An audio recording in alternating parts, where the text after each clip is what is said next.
Olá, internautas, esse é o programa Momento Econômico, um patrocínio da ANEFAC, Associação Nacional dos Executivos de Finanças, Administração e Contabilidade.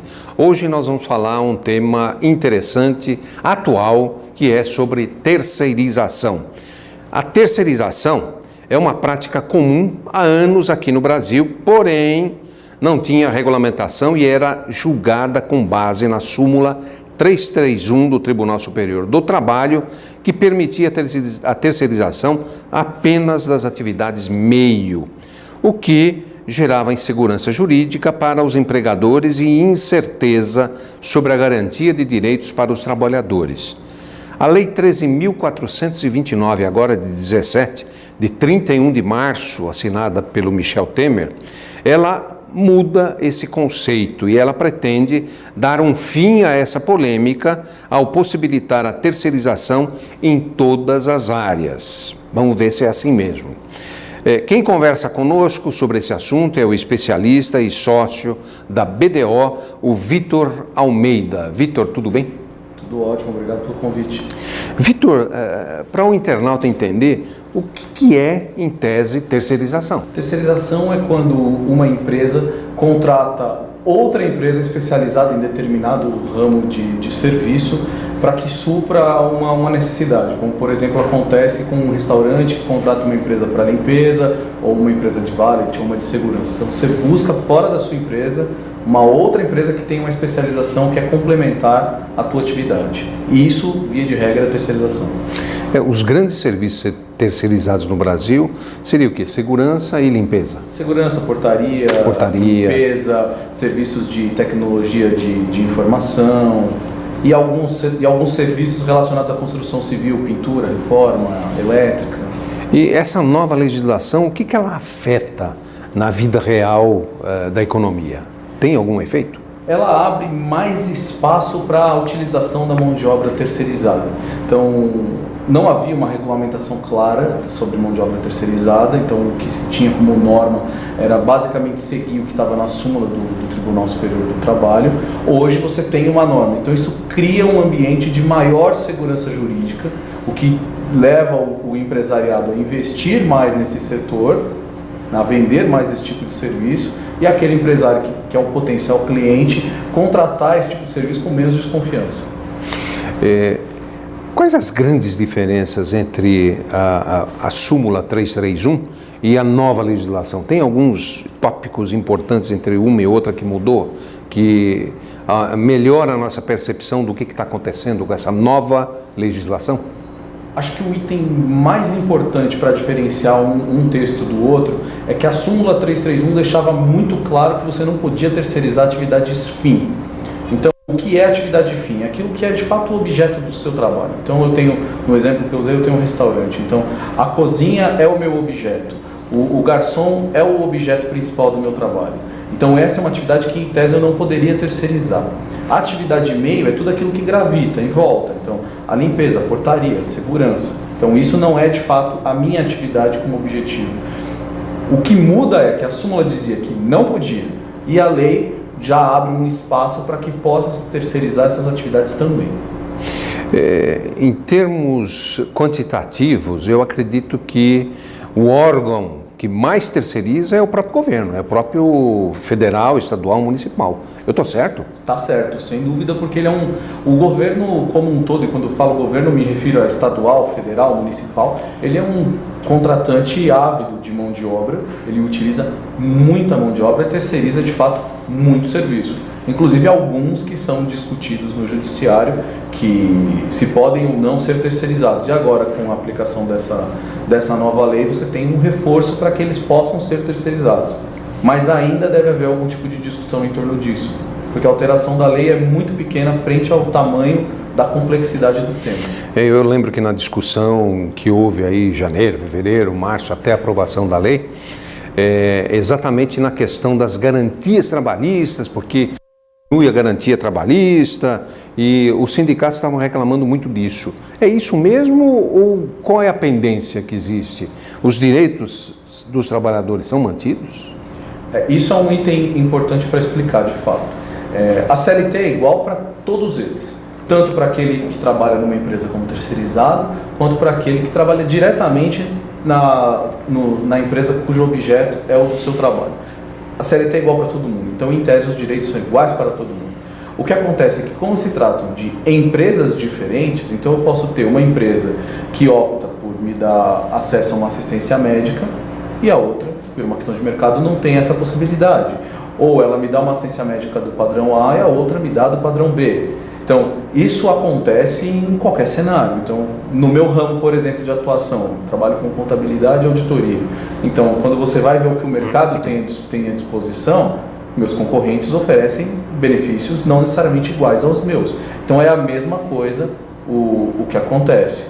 O que se discute é que, com a terceirização, existe a possibilidade de, no mesmo espaço e executando serviços talvez iguais, talvez similares, você tenha pessoas recebendo salários e benefícios diferentes, mas elas estão vinculadas a empresas distintas. Basicamente é nisso que o sindicato bate, é nisso que ele vai agarrar a sua discussão.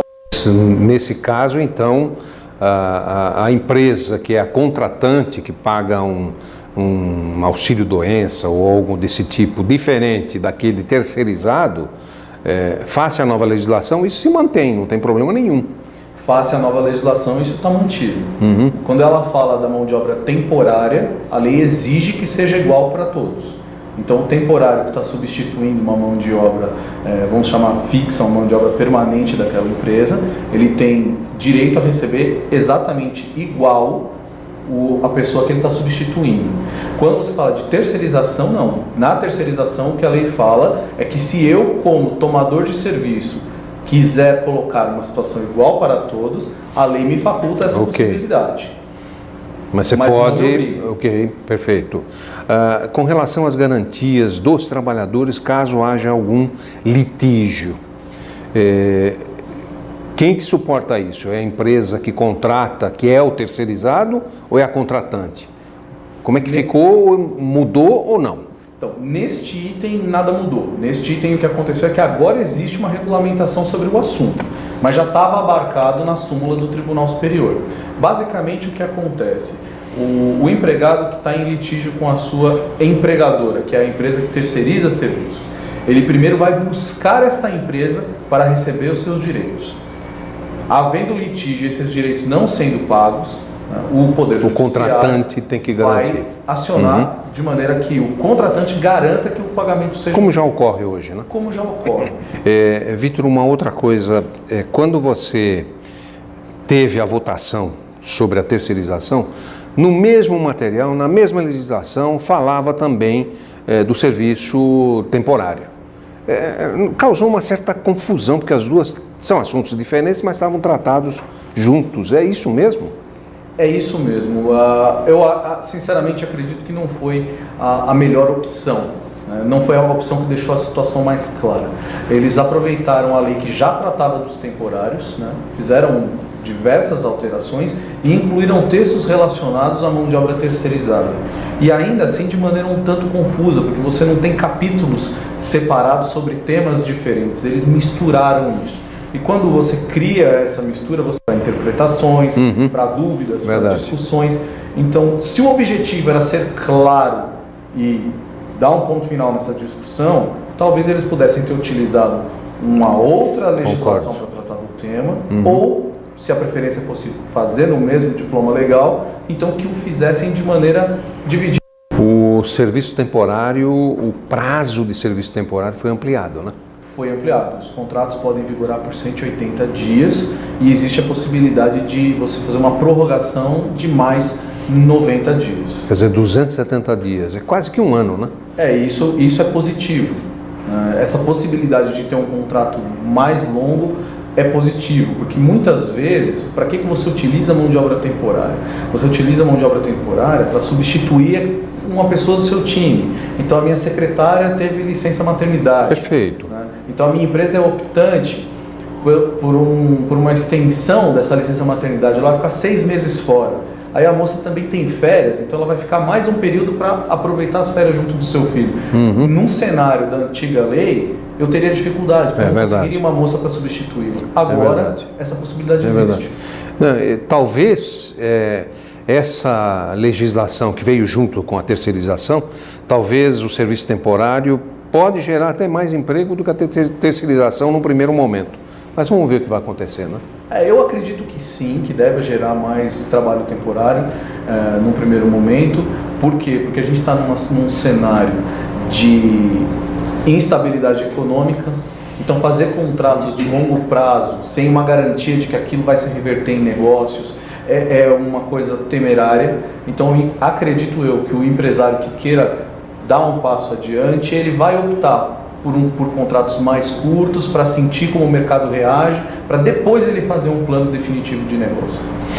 Vitor, nós chegamos ao final do programa. Eu pediria, se você quer dar uma sugestão àquele que é empreendedor e àqueles que estão desempregados e veem talvez uma alternativa, ou serviço temporário ou terceirização. Bom, então, para o empregado, acho que vale muito a pena buscar oportunidades junto a essas empresas de terceirização, porque provavelmente este é um mercado que, por conta dessa alteração da legislação, deve crescer.